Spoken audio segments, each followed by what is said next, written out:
स्वागत है आपका तर्क आईएएस पीसीएस चैनल में। मेरा नाम आशीष और आज हम बात करेंगे पीटी 365 के कल्चर के ऊपर। तो जैसा कि हमारा पहला लेक्चर है कल्चर के ऊपर, सिर्फ 3 लेक्चर होंगे जिसमें आपका पूरा कल्चर खत्म हो जाएगा, आधे आधे घंटे होंगे, तो आप कहीं पे भी इसको यूटिलाइज कर सकते हैं। ठीक है, और अब अभी हम इसमें क्या क्या बात करेंगे, तो आज हम monuments, temple and other architecture के ऊपर बात करेंगे, sculpture, painting and other forms of arts के बारे में, और एक्स्ट्रा इनपुट्स भी आपको प्रोवाइड करेंगे जो आपके यूपीएससी प्रीलिम्स के हिसाब से रहेगा।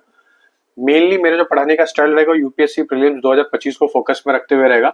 नो डाउट है 2026 के लिए भी मदद मिलेगा, इवन अदर स्टेट सर्विस वालों के लिए भी मदद मिलेगा।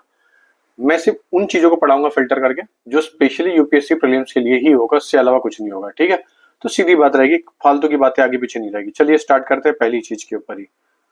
तो पहला जो टॉपिक है वो डी लिस्टिंग ऑफ मॉन्यूमेंट्स है। ठीक है, तो टोटल कितने हैं डी लिस्टिंग किया, 18 की। ठीक है, कितने प्रपोज हुए थे, 24 प्रपोज हुए थे, जिसमें से 18 लिस्टेड हो गए थे, अनलिस्टेड हो गए। चलिए अब आगे बात करते हैं क्या क्या चीज था। तो कोस्ट मीनार है हरियाणा का, गुन्नेर बिकुल टोम्ब है झांसी का, तेलई नाला रूइन है वाराणसी का। दैट्स इट, इसके ज्यादा आपको कुछ नहीं पढ़ना है, बस ये चीजें याद रखिए कि ये कहाँ कहाँ पे है। इसके अलावा आपको जो पढ़ना है यहाँ पे सब लिखा है, मगर अननेसेसरी रहेगा।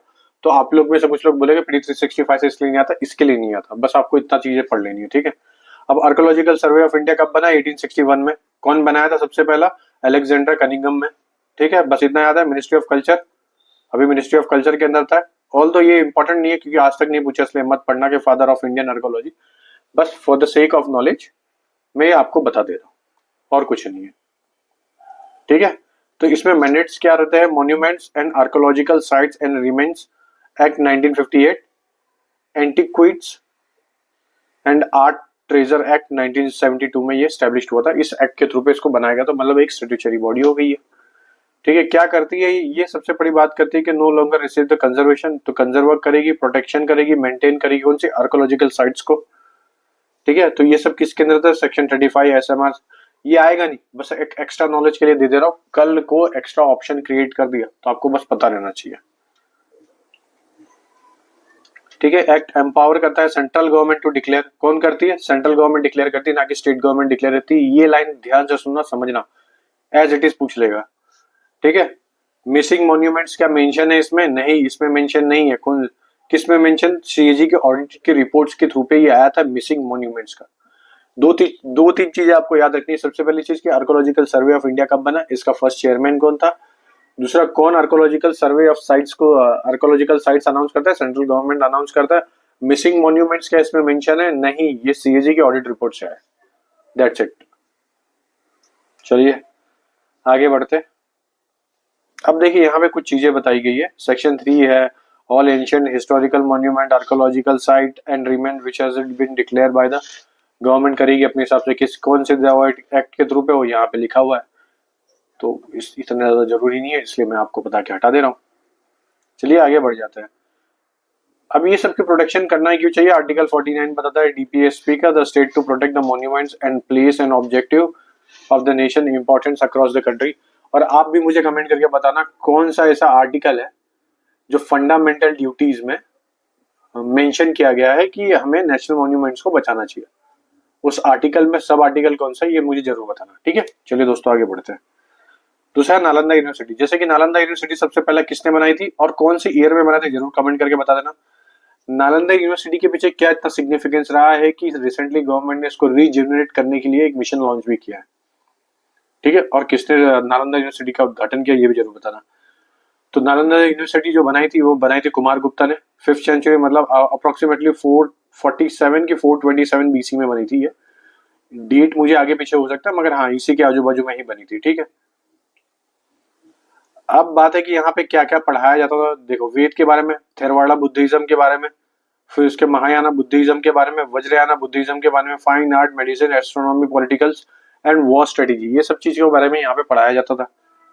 हर्षवर्धना ऑफ द कनौज और पाला रूरल्स, ये सब ने इसको कंटिन्यू रखा और अच्छे से मैन्युफैक्चर किया, अच्छे से बनाया। किंग अशोका ने इसके अंदर एक हॉल का निर्माण किया, चैत्रा बनाया, तो जिधर सब जन रहे थे बात करते हुए सब कुछ के ऊपर इन्होंने काम किया था। ठीक है, डिस्ट्रॉय किया था 1205 में, किसने किया था, बख्तियार खिलजी ने। याद रखना, बख्तियार खिलजी 1205 कौन थे, ये कुतुब मीनार, अरे कुतुबुद्दीन ऐबक के एक सेनापति थे। तो आपको क्रोनोलॉजी के हिसाब से भी याद रखना पड़ेगा, ठीक है। कौन सबसे पहला बनाया? कुमार गुप्त ने 427 के आसपास अप्रोक्सीमेटली बीसी में बनाया था।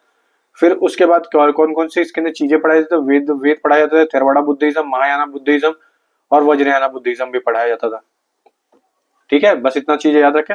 फिर इसको डिस्ट्रॉय किसने किया? बख्तियार खिलजी ने डिस्ट्रॉय किया, ये याद रहना चाहिए, बख्तियार खिलजी ने। कौन था बख्तियार खिलजी? कुतुबुद्दीन ऐबक का एक सेनापति था। कब हुआ था ये? 1205, बस दैट्स इट।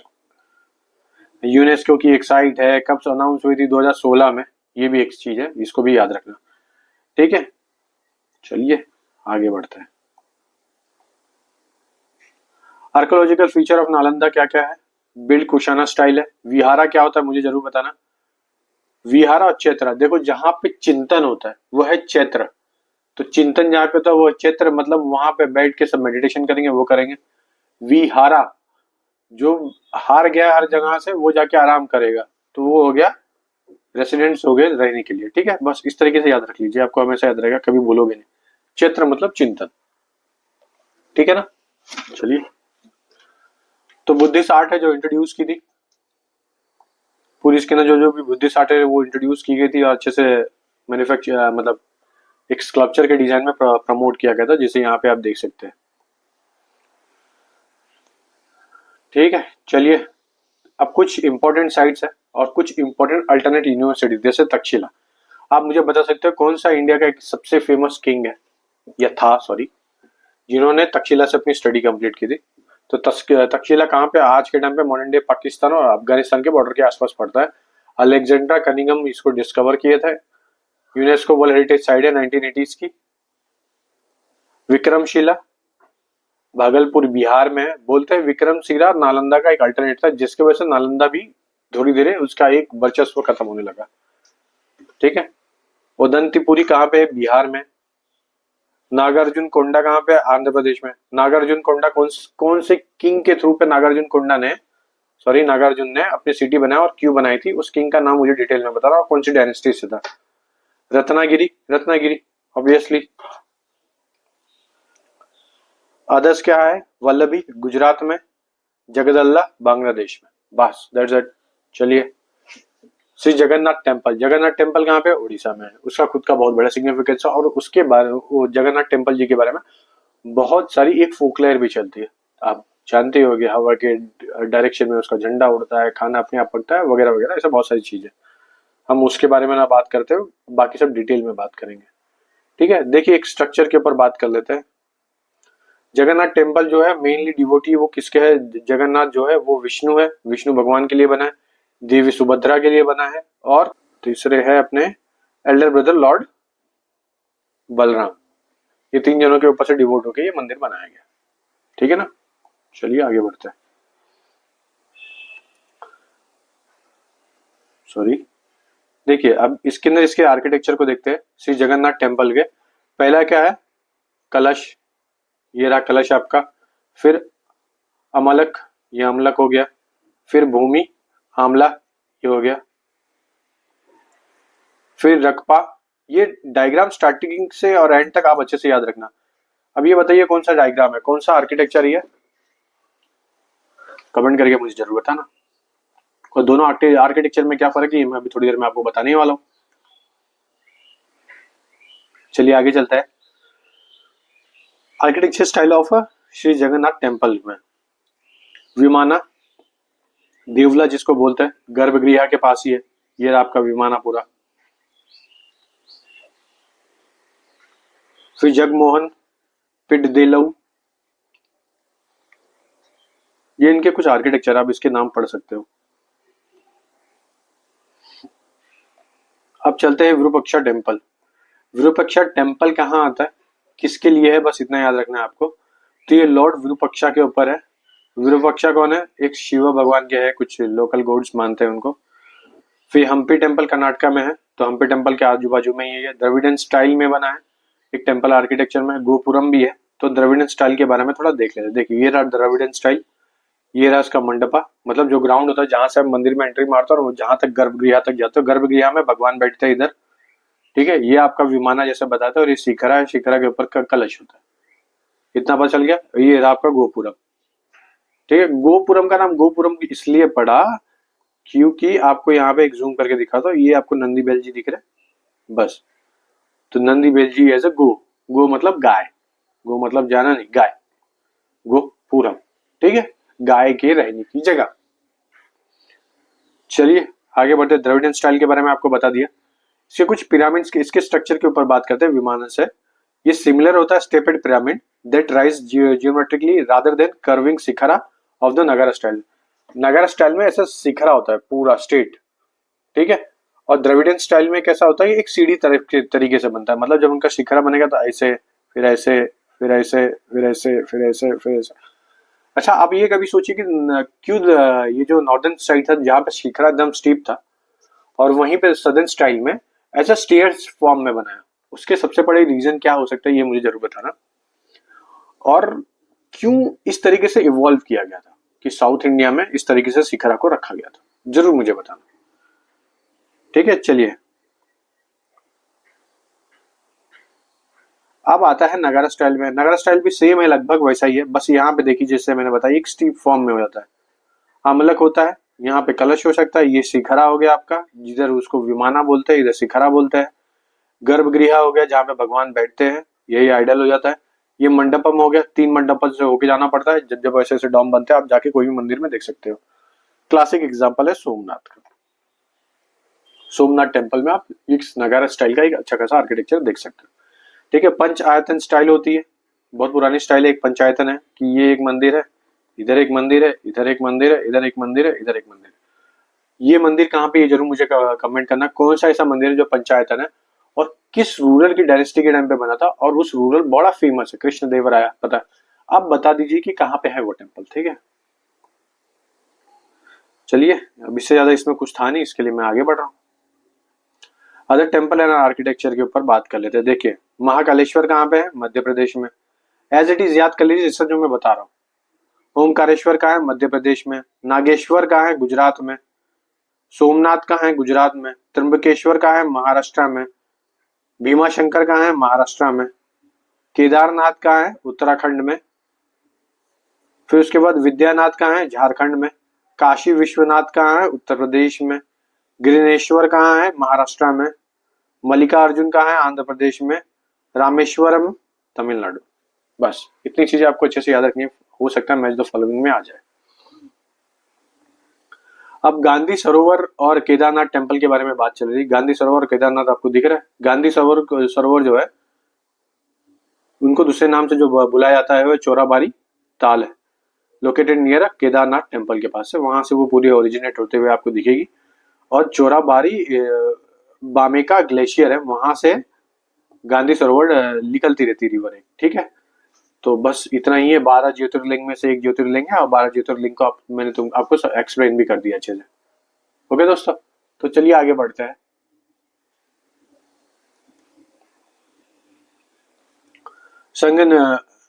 संगमेश्वर टेम्पल के ऊपर, ठीक है।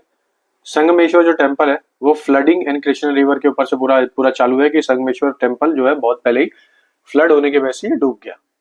मतलब ये देख रहे हो आप, इसका स्ट्रक्चर आधे से ज्यादा डूब ही गया, ठीक है। तो कौन से रिवर के बाजू में संगमेश्वर, कृष्णा रिवर के बाजू में, ठीक है, इतना याद रहेगा। कौन सी डैम की वजह से हुआ था, श्रीशैलम डैम की वजह से हुआ था। दैट किसके लिए, ये लॉर्ड शिवा के ऊपर डिवोटी है इनके, लॉर्ड शिवा, उनके ऊपर ये बना था। कहाँ पे है, तमिलनाडु में, सॉरी तमिलनाडु, हाँ तमिलनाडु कर्नाटका ये सब के बॉर्डर पे ही पड़ता है, कर्नाटका में, सॉरी तमिलनाडु में। चलिए कामाख्या टेम्पल पे चलते हैं। कामाख्या टेम्पल बड़ा फेमस है, आजकल तो भाई सब जन जाना चाहते हैं वहां पे, धीरे धीरे उनकी रुचि बढ़ती जा रही है। कामाख्या टेम्पल कहाँ पे, आसाम में, ठीक है, आसाम में है, गॉडेस के ऊपर है, गॉडेस कामाख्या के ऊपर है। As a menstruation, early menstruation होती है, उसके हिसाब से इस मंदिर को बनाया भी गया था। अब ये मंदिर बनाने के पीछे से सबसे बड़ा एक अच्छा रीजन भी था कि अवेयर करवाना सोसाइटी को कि menstruation as a bad thing नहीं होती, एज अ तब्बू नहीं है वो। तो उसको अवेयर करवाने के लिए एक ऐसे टेम्पल का एक आर्किटेक्ट का इन्वेंट भी हुआ था, और अपने कल्चर में इन चीजों को प्रमोट किया जाता है ताकि अदर लोग भी इससे अवेयर हो पाए, ठीक है। कौन से हिल पे है, नीलाचली हिल है, ये याद रखना जरूर। कहाँ पे, ये आसाम में है, इतना पता चल गया। पाला स्टाइल में बनाया है, दैट्स इट। तांत्रिक वर्शिप होती है यहाँ पे, पता चल गया। ज्योतिर्मठ, का नाम चेंज, पहले जोशीमठ था, अब ज्योतिर्मठ हो गया। यही एक न्यूज में था और ऐसा कुछ नहीं था, मगर इसके बारे में हम थोड़ी थोड़ी चीजें देख लेते कि वन ऑफ द 4 कार्डिनल मठ है ये, जो 4 जो मठ बने अलग अलग कोने में, कौन कौन से बने जरूर कमेंट करके बताना, बहुत इंपॉर्टेंट है आदि शंकराचार्य के ऊपर से। और आदि शंकराचार्य का अद्वैता वेदांता फिलोसॉफी, ये जरूर सर्च करना कि अद्वैता वेदांता फिलोसॉफी क्या है और इसकी सिग्निफिकेंस क्या है और क्या क्या इसके कैरेक्टरिस्टिक है। इसमें बताया मगर उतना डिटेल में नहीं बताया, आप जरूर जाके सर्च करना, डेफिनेटली मेरे से लिख के ले लीजिए, 100% ही आएगा अद्वैता फिलोसॉफी के ऊपर, अद्वैता वेदांता फिलोसॉफी। ठीक है, चलिए फिर आगे बढ़ते हैं। अलंगार टेम्पल तमिलनाडु का है। कहाँ पे अलंगार टेम्पल? तमिलनाडु में। कौन सा इधर फेस्टिवल होता है? चित्थीराज फेस्टिवल होता है। किसके लिए होता है? लॉर्ड विष्णु के 108 टेम्पल में से एक टेम्पल है अलंगार टेम्पल, विष्णु भगवान के लिए है। ठीक है, 108 टेम्पल में से एक टेम्पल है ये। कहाँ पे है ये? तमिलनाडु में। बस इतनी चीजें पढ़ लिए, बस हो गया, इससे ज्यादा मत पढ़िए।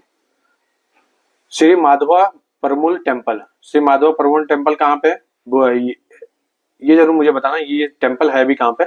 और दूसरा है कि सॉरी कौन से रिवर के बाजू में? ये रिवर भवानी और रिवर मायोर के बाजू में है।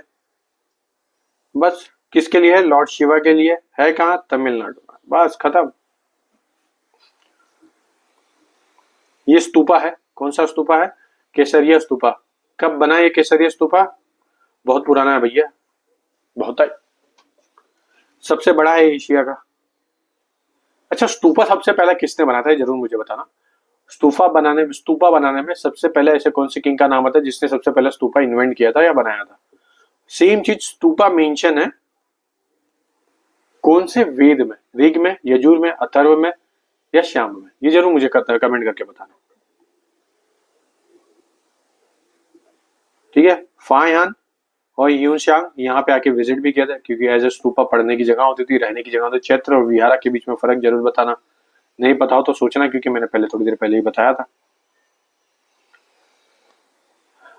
तो ये commemorate to spot of where lord Buddha gave his 22nd sermon. ठीक है, तो 22वां सरमन दिया था लॉर्ड बुद्धा ने, मतलब प्रवचन दिया था, जिसके थ्रू पे बहुत सारे लोग अट्रैक्ट होके फिर एज ए एनलाइटनमेंट की तरफ आगे बढ़े। कौन थे वे? कौन सा जगह था वो? ये था हमारा केसरिया स्तूपा। कहाँ पे है? बिहार में। ये भी चीज याद रखना। चंद्रावली केव कॉम्प्लेक्स है। ठीक है, चंद्रावली केव कॉम्प्लेक्स जो है ये बना था प्री हिस्टोरिकल टाइम का। प्री हिस्टोरिकल टाइम मतलब जिसमें पैलियोलिथिक एज स्टार्ट होता है, mesolithic age, neolithic age. Palaeolithic age कब से? 2.5 मिलियन ईयर्स टू 10,000 BCE तक है। ठीक है, तो पैलियोलिथिक एज ये आपका पूरा हो गया। तो प्री हिस्टोरिक टाइम यहाँ से पैलियोलिथिक से चालू होता है, नियोलिथिक खत्म होता है। ठीक है, और ज्यादा डिटेल के लिए हमारा बड़ी जल्दी एक बैच लॉन्च हुआ, उसमें आपको बहुत डिटेल में बताया भी जा रहा है, आप उसको जाके देख भी सकते हो। प्री हिस्टोरिक टाइम पे चलते हैं। प्री हिस्टोरिक टाइम जो है is a human habitation from the iron age. इसको दूसरे नाम से बुलाया जाता है अंकेली मठ। ठीक है, बस इससे ज्यादा कुछ है भी नहीं यहाँ पे। हाँ, कहाँ पे है ये? कर्नाटका में। That's it. चलिए अब नेक्स्ट टॉपिक के ऊपर चलते हैं, स्कल्पचर के ऊपर। क्लासिकल लैंग्वेज मिली है। कौन सी 5 क्लासिकल लैंग्वेज को अलाउ किया है? मराठी, पाली, प्राकृत, असमी, बंगाली। पढ़ाने से पहले मुझे ये बता देना, क्लासिकल लैंग्वेज में वर्सेस 8th शेड्यूल में क्या फर्क है? ठीक है, जरूर मुझे कमेंट करके बताना क्लासिकल लैंग्वेज और 8th शेड्यूल में क्या फर्क है। चलिए आगे चलते हैं। तो इधर क्लासिकल लैंग्वेज को अनाउंस करने के लिए कौन अनाउंस कर सकता है? वो अनाउंस कर सकता है लिंग्विस्टिक एक्सपर्ट कमेटी। किसके अंदर आती है? मिनिस्ट्री ऑफ कल्चर के अंदर आती है। और मिनिस्ट्री ऑफ कल्चर के अंडर आते हुए वो किससे सजेशन लेती है? साहित्य अकेडमी। कब बना था साहित्य अकेडमी? 2004 में बना था, जिसने क्लासिकल लैंग्वेज को इवॉल्व किया था। सबसे पहली क्लासिकल लैंग्वेज कौन सी है? तमिल। दूसरी संस्कृत, तीसरी तेलुगु और कन्नड़, चौथी मलयालम, पांचवी उड़ीसा और छठवीं मराठी, पाली एंड प्राकृत, असामीज एंड बंगाली। तो इसको क्रोनोलॉजी में याद करना, सबसे पहले तमिल है ना कि संस्कृत है, जरूर याद रखना, प्रॉब्लम हो जाएगी। ठीक है, तो ये जितनी भी लैंग्वेज आपको दिख रही है ये सब 8th शेड्यूल में भी मेंशन है। तो 8th शेड्यूल और क्लासिकल लैंग्वेज में बेसिक डिफरेंस क्या है, इसका जरूर मुझे कमेंट करके बताना। ठीक है, ओरिजिनली ये जितने भी है एक लिटरेचर है वो फाइंड आउट किया था कि कितने एंशिएंट रह चुके हैं और ये किसी का करप्ट वर्जन नहीं है। ठीक है, ये खुद से इवॉल्व हुआ है और काफी एक एडवांस लेवल पे इसको इवॉल्व किया गया था ताकि कोई एक लैंग्वेज बोला बात जा सके। फॉर एग्जाम्पल के लिए जैसे मराठी, मराठी मगधी लैंग्वेज, मगधी प्राकृत से आई है और मराठी को बोलने में सातवाहना सबसे आगे थे, तो सातवाहना ने उस लैंग्वेज को धीरे धीरे डेवलप किया था। ठीक है, तो इसलिए मराठी हमेशा संस्कृत से मिलती है।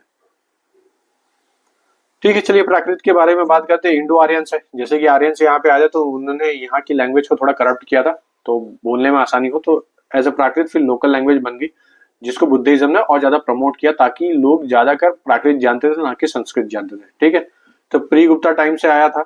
Specially the Ashokan edict are, जो एडिक्ट है जितने भी डेपेक्ट हुआ है वो प्राकृत लैंग्वेज में ज्यादातर हुआ है, खरुस्ती में भी हुआ है, संस्कृत में भी हुआ है। ठीक है, तो मगधी प्राकृत हो जाती है ये। और देखिए प्राकृत में तीन सबसे बड़े जो ग्रंथ लिखे गए, एक है विनय पिटका, सुत्त पिटका, अभिधम्म पिटका। ठीक है, पिटका मतलब होता है एक बास्केट, पिटका मतलब होता है बास्केट, ये बास्केट है, इधर बुक रखी है। तो विनय पिटका जो कानून बना रहा है, एज अ विनय, नियम, जो कानून बना रहा है, तो डिसिप्लिन जो बनाई जा रही है वो है विनय पिटका। सुत्त पिटका मतलब जो भी बुद्धा के या किसी डिसाइफर के थ्रू पे बोला गया उसको लिख दिया गया, ऐसे सुत्त पिटका। अभिधम्म पिटका मतलब होता था विद्युत की जो फिलोसॉफी होती थी। अब मुझे ये बताइए पंचतंत्र किस में आ सकता है आपके लॉजिक के हिसाब से, मुझे जरूर कमेंट करके बताना, मैं लॉजिक भी डेवलप करवा रहा हूँ आपका लगे हाथ।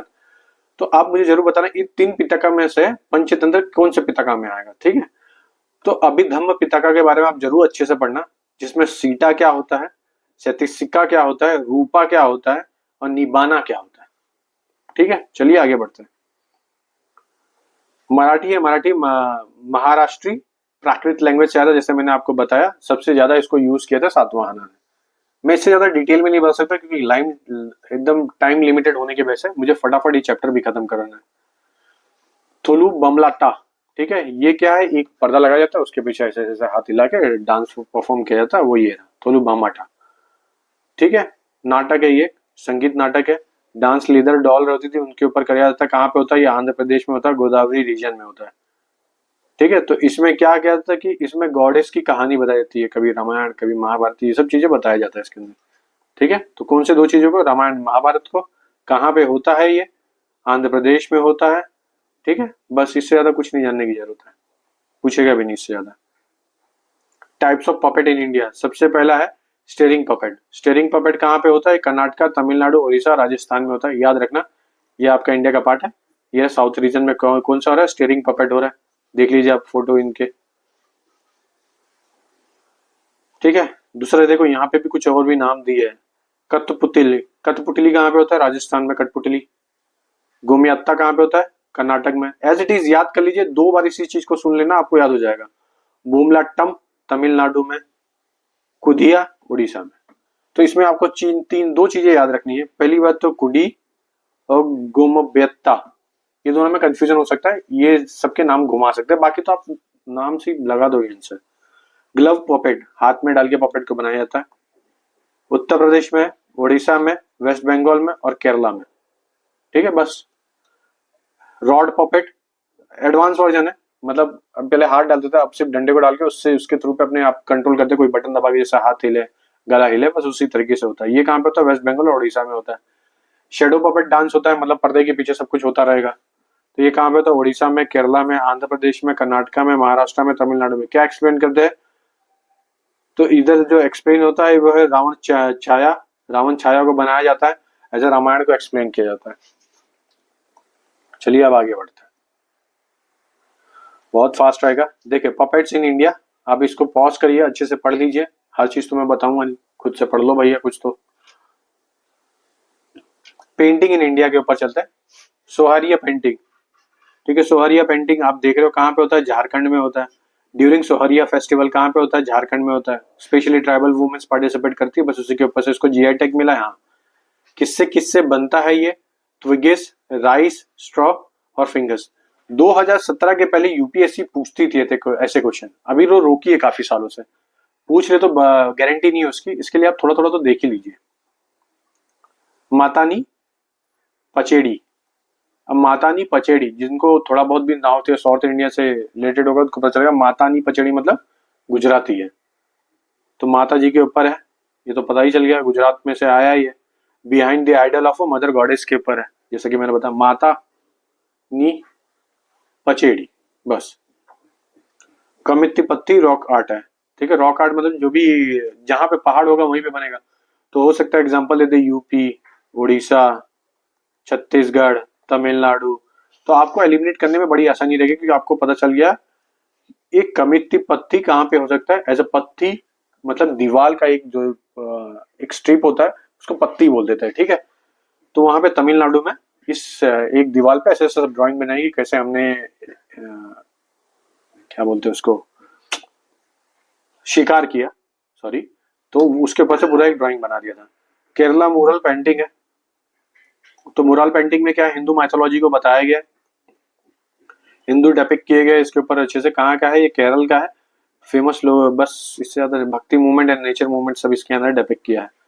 अब डांस के ऊपर कुछ बात कर रहे थे, कुचिपुड़ी डांस, ठीक है। कुचिपुड़ी डांस को ना पहले तो सिर्फ मेल परफॉर्म करते थे, अब वुमेन और मेल दोनों परफॉर्म करते हैं, ठीक है। Performing on the edge of a brass plate, एक ब्रास के प्लेट पे खड़े होकर तक करके करते हैं, नाचता है, मस्त नाचता है भैया, मजा आ जाएगा आपको देख के।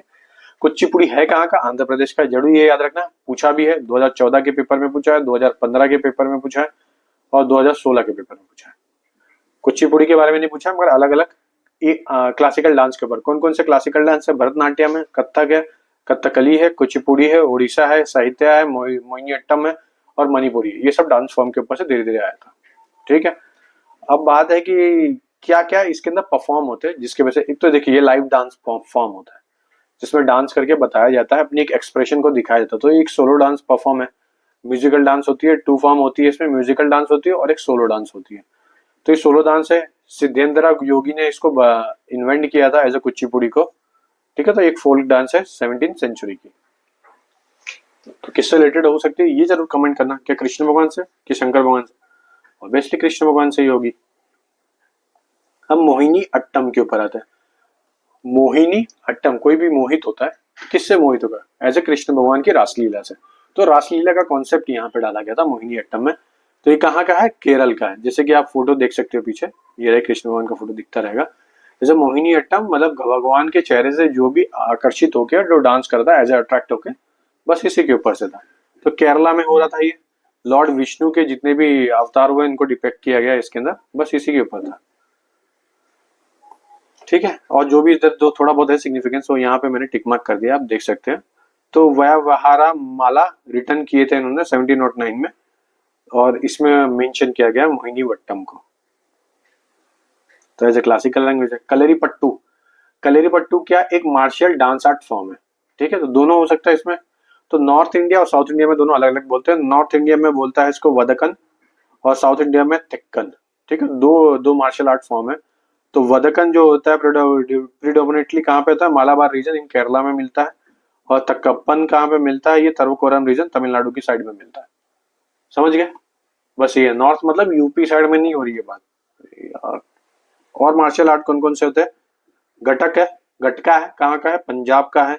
कलेरी पट्टू, थांगला, कलेरी पट्टू तो अभी आपको पता चल गया केरल का। कलेरी पट्टू केरला। थांगला कहाँ पे, मणिपुर में है। मालखम्ब कहाँ का है, महाराष्ट्र का है। ये सब एक मार्शल आर्ट फॉर्म है और स्पोर्ट्स में भी काउंट होता है। तो आप मुझे ये जरूर बताइए कलेरी पट्टू कब खेलो इंडिया में ऐड किया गया, 2021 में। नहीं पता तो बता दी। चलिए वाचना लिटरेचर। वाचना लिटरेचर सिंपल सी चीज है, जो भी वाचना मतलब पढ़ना होता है, जो भी पढ़ा जा रहा है वो लिटरेचर है, लिटरेचर है। तो अभी 12th सेंचुरी में एक लिटरेचर है सहारना मूवमेंट, ये मूवमेंट स्टार्ट हुआ था। वाचना लिटरेचर मतलब लिटरेचर को प्रमोट करने के लिए, ताकि लिटरेचर को सिक्योर कर पाए। दैट्स इट, इससे ज्यादा कुछ भी नहीं है। बाकी आपको जो पढ़ना है उसे लिखा ही है। तंजवुर वीना, तंजवुर वीना मतलब होता है वो बड़ा सा एक आप किसके जैक फ्रूट के वुड से बनता है, भोपला का से, वहां से एक लकड़ी को अटैच किया था ताकि एक सूर निकल पाए। Veena, veena as a classical form में आता है। अब मुझे ये जरूर बताना वीना को इन्वेंट किसने किया था, ठीक है। तो वीना के दो तरीके के, एक तो हिंदुस्तानी क्लासिक म्यूजिक बजती है और एक काइनेटिक क्लासिक म्यूजिक बजती है। तो सरस्वती वीना भी बोलते हैं इसे। Tanjore is the only place where the Saraswati veena is made, ठीक है। First musical instrument in India to receive GI tag, ये फर्स्ट है, इसको जरूर टिक मार्क कर लेना, रेड मार्क कर लेना, जो भी करे तुम्हें वो जरूर कर लेना। 2 टाइप्स होते हैं इसमें, उट्टू वीणा होता है, एक नाथ वीणा होता है, बस दैट्स इट। तो आपका ये चैप्टर पूरा खत्म हो गया, ठीक है। अब नेक्स्ट टाइम पे हम इसके बारे में और आगे बात करेंगे। आप मुश्किल से 2 से 3 लेक्चर में आपका खत्म हो जाएगा। अच्छा लगता है आपको वीडियो तो अपने दोस्तों के बीच में शेयर करना और लाइक करना। और हमारा एक बैच भी चल रहा है, विजय बैच, आप जरूर उसको फॉलो करते रहिए। हम डेली कुछ ना कुछ उसके अंदर नया नया इनिशिएटिव लेते रहते हैं, ठीक है दोस्तों। चलिए, जय हिंद दोस्तों।